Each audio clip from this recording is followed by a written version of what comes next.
Hello friends, welcome to our channel इतिहास हमारी नजर से। हिंदू धर्म का इतिहास बहुत प्राचीन है। हिंदू धर्म के इस चैनल में हम आपको बताएंगे कि आखिर में हिंदू धर्म का क्रमशः इतिहास क्या है। इसी तरह आज की हमारी वीडियो का विषय है महाभारत के नायक पांडवों से रामायण के खलनायक रावण का था ये रिश्ता। रामायण में रावण को सबसे बड़े खलनायक के रूप में जाना जाता है। माना जाता है कि रावण महाज्ञानी था, लेकिन उसके जीवन के कई कर्मों ने मिलकर उसके भाग्य का निर्धारण कर दिया, जिसमें से प्रभु श्री राम की पत्नी सीता का हरण करना मुख्य था।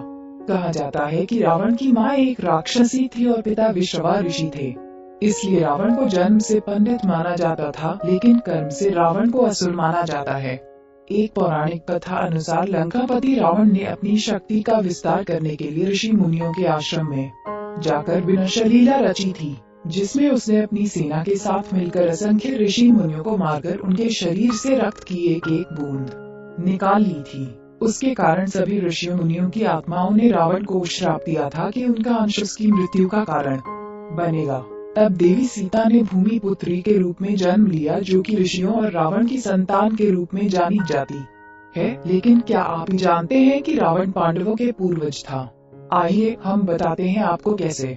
रावण के पिता विश्रवा ऋषि थे और वो ऋषि पुलस्त्य के पुत्र थे। विश्रवा के सगे भाई अगस्त्य ऋषि थे। रावण के यानी अगस्त्य ऋषि ने नियोग द्वारा मत्स्यगंधा को सत्यवती बनाया और उनसे व्यास नाम का पुत्र पाया था। सत्यवती आगे चलकर पांडवों के परदादा शांतनु से ब्याही गई थी और बाद में उनकी संतानों के पुत्रहीन होने पर व्यास ने ही नियोग से धृतराष्ट्र, पांडु और विदुर नाम के पुत्र उत्पन्न करवाए।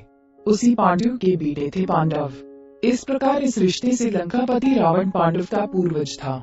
हालांकि कुछ लोग इस बात को नहीं मानते, लेकिन इन रिश्तों से देखा जाए तो रावण का संबंध पांडवों से इस रूप में था। हम उम्मीद करते हैं कि आपको इस चैनल के माध्यम से रोचक जानकारियां दे सके। आप अपने सुझाव हमें कमेंट में भेजिए, और अगर आप किसी कहानी या तथ्य के बारे में जानकारी चाहते हैं तो वो भी हमें कमेंट बॉक्स में भेजिए और हमारे चैनल को सब्सक्राइब करें। धन्यवाद।